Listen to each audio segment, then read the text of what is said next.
Hello there, Taurus sign. Welcome to your monthly reading. So this reading is for the month of November. Taurus, Sun, Moon, Rising, Venus. Taurus, hindi lahat ng Taurus maka-resonate sa reading na to.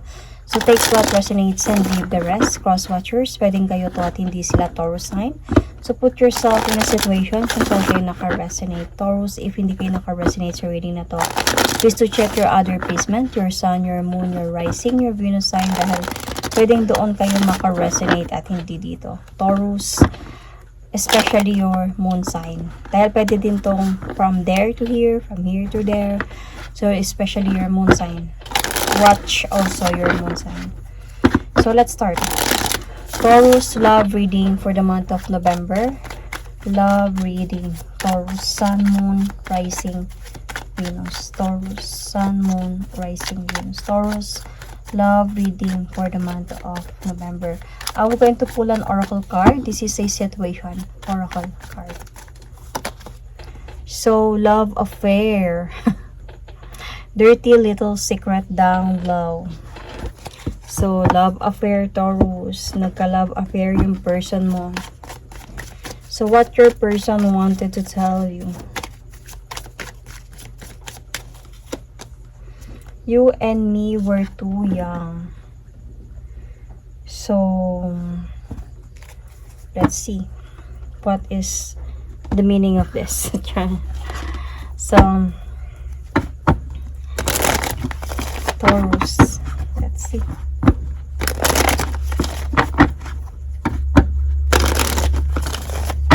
Little dirty little secret.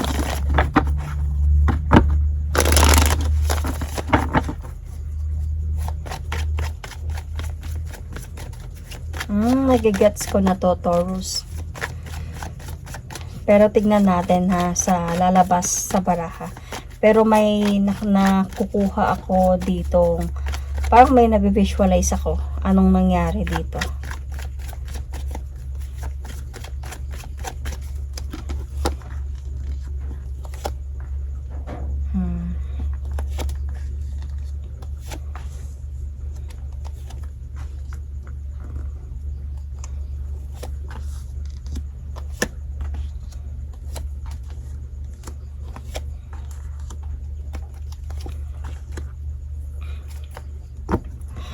Taurus sign, sabi ko nga, ang nakikita ko dito, itong kayong dalawa, nitong person na to, Taurus, is might be lover from young days. From college, high school, nagkaroon kayo ng relationship nito.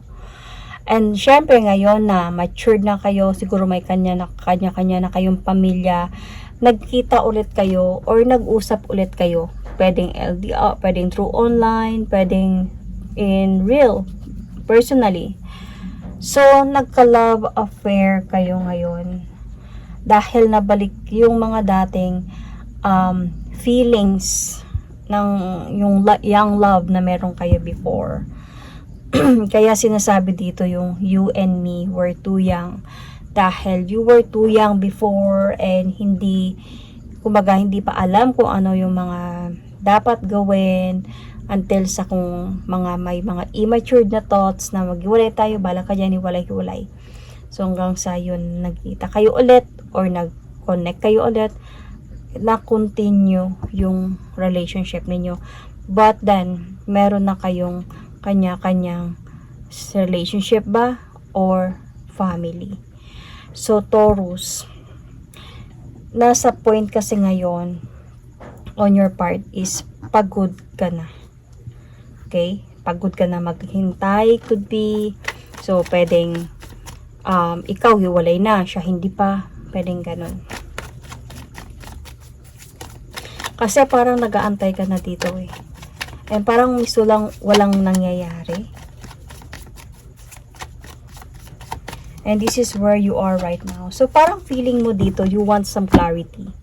Parang ang nagigets ko dito, Taurus, na ano ba talaga ang totoo? May future ba tayo dalawa sa pagbabalikan natin ito or wala? I want some clarities. Kahit nakakaramdam na ako na parang unfair naman para sa akin. Kasi yung challenges ninyo, paano kayo hindi mag-away dalawa? Paano kayo maayos dalawa nang hindi kayo nagtatalo? Kasi pagod ka na talaga dito. Siguro feeling ko nag-argue kayong dalawa nito. And you just really want the clarity kasi nasasaktan ka na sa mga nangyari dito eh. Nasasaktan ka na. You just really want sana na di ba, nagkapalikan na kayo ulit, eh, mabalik yung harmony ng pagmamahala ninyo from before, from before na dadalhin sa ngayon. Kumbaga kung ano kayo kaseryoso before sa relasyon ninyo, ilang taon man kayo nag boyfriend girlfriend before, gusto mo mabalik yung mga nararamdaman, yung mga kilig moments ngayon. But the thing here is, ang dami na kasing changes na nangyari. Yeah, before you were too young, ngayon madami ng changes. So ito yung challenge ninyo. Paano kayo na magtalo, or even on your part, I can see here na how to surrender this kind of fight where I am so tired when I love that person. So parang ganun. So I think Taurus, ang sinasabi dito ng card is you need to focus on your responsibility. Kung sabihin na natin, Taurus, kung if you are someone that wala ka ng asawa, hiwalay ka ba, or what do you call this, widow ka ba, still may mga anak ka, kasi itong card na to is a mother card. This is like someone who has a responsibility. So you need to be strong for them. You need to be strong for yourself, for them, and this is what to focus on. Okay? So, in the past kasi, nakuha din to ni Aries. In the past kasi, andun ako nakita sa past ninyo na willing kayo talaga to move forward to each other talaga. Sobra kayong nagmahala ng person na to.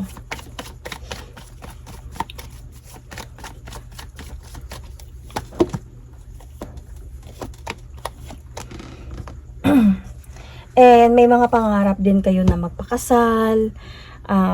May mga pangarap kayo na pwede din to na nagsama na before, ng mga young pa kayo, nagsama kayo, nagkaanak, and then naghiwalay because sobrang bata pa.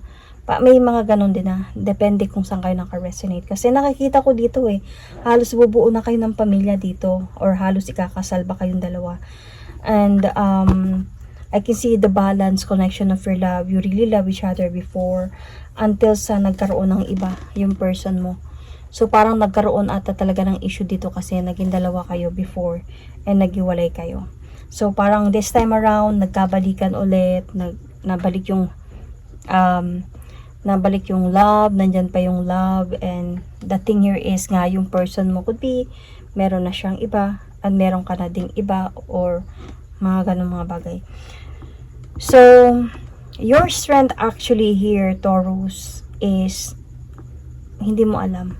Actually, nasa point ka ngayon na ang gulo ng iniisip mo. Kasi pagod ka na, nasasaktan ka pa, ang gulo ng isipan mo, na-stress ka na. Saan ka pa kukuhugot ng strength? Parang ganun. So, wala akong nakikita dito. It's more on parang ang gulo. It's more on parang pain, arguments, parang ganun. So, honestly, you really want to make a decision.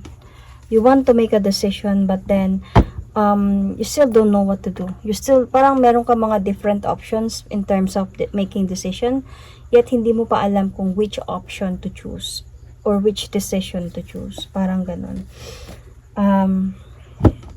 Kasi madami din talaga kayong pinagdaanan before.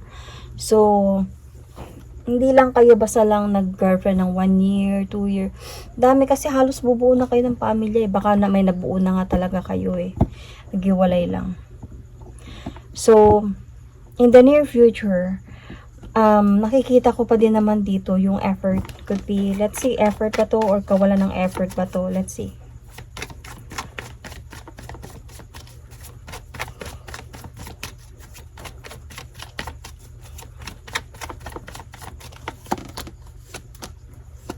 Yun na nga yun.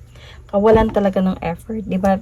Pag ano kasi, pag magpapalit talaga ako ng sinasabi ko, ibig sabihin may biglang pumasok sa isipan ko.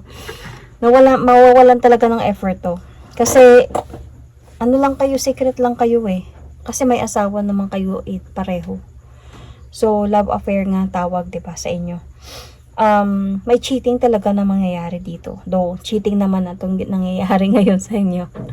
Cheating na yung ginagawa ninyo, or might be as a point na hindi na sure sa mga ginagawa dito. Might be ikaw, Taurus. Kumbaga darating yung in the future, in the near future, parang marirealize mo na hindi tama tong ginagawa na to. Parang mapapaisip-isip ka, itong panluloko na to pwedeng magkakarma kami dito, or what, something you wanted to, or you will going to cut off the cycle, end this cycle, end this panluloko, end this kalokohan, and to have changes in your life, to move forward, to walk away, and to move on from this person in the near future. So kasi ang nakikita ko dito, sa mga pagdadaanan ninyong dalawa ng person na to, dito ka na magkakaroon ng lakas na loob. Parang sa approach ng person mo na parang mismo lang hindi ka na pinaprioritize kasi hindi ka naman talaga priority, kaya nga secret lang kayo eh. Minsan itong person na noon, siguro yung person na to is parang pinapaniwala ka niya sa mga sinasabi niya. Syempre minahal mo ulit, at pinagkatiwalaan mo ulit dahil sa nagtiwala ka before, sa mga pinagsamahan ninyo. You thought that this person will not lie to you or will not going to hurt you or something like that. But then na-realize mo na anong petsa na walang nangyayari. So until sa point na parang ma-realize mo dito na walang patutunguhan to. So dito ka nahuhugot ng lakas na loob to cut off this, to end this cycle. And what you need to know here is, I don't know, I think you already know.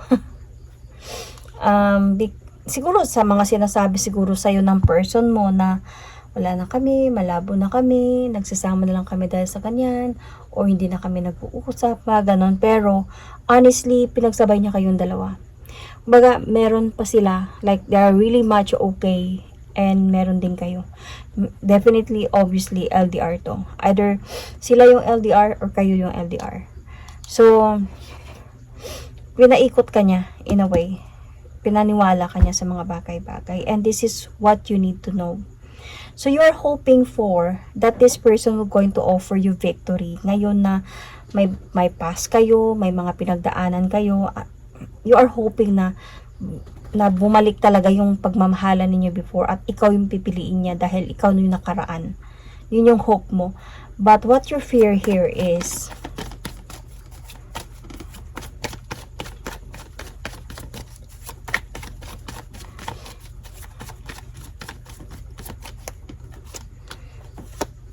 third party. I am just a third party. So mag-o-offer ba talaga siya sa akin ng victory when I know that I am just a third party? So baka ginagawa lang niya akong tanga sa mga sinasabi niya.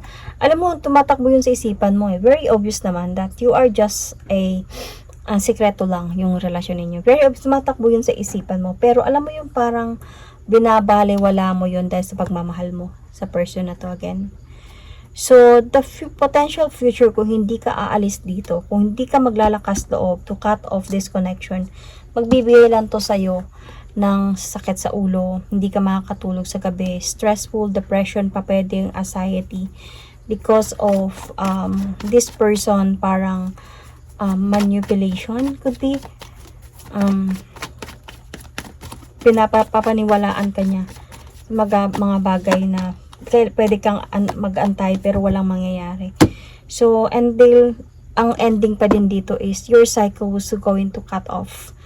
I don't know if you will going to do this or him or her. Pero masasaktan ka talaga dito kung hindi mo early pa to gagawin. Kasi definitely what you are doing is wrong. And the karma is just roaming around, watching you, and waiting kung kailan siya pupunta. So, kasi this is the love affair, dirty little secret down low. So, you know that this is wrong. Kaya kahit panong gawin ninyo, panandalian lang yung saya. Na kahit panong gawin ninyo, wala talaga mangyayari sa relasyong ito. So, kung tatagal ka pa dito at aasa pa na baka sakali ako yung pipiliin niya at iwan niya yung asawa niya, masasaktan ka lang. So, I can see signs here. Gemini, Aquarius, Aries, Sagittarius, Leo, Libra, Taurus, Leo, yeah. Gemini, as I said, Virgo. I can see also Virgo here, part Virgo. And that's it. That is my reading for you. Thank you and God bless.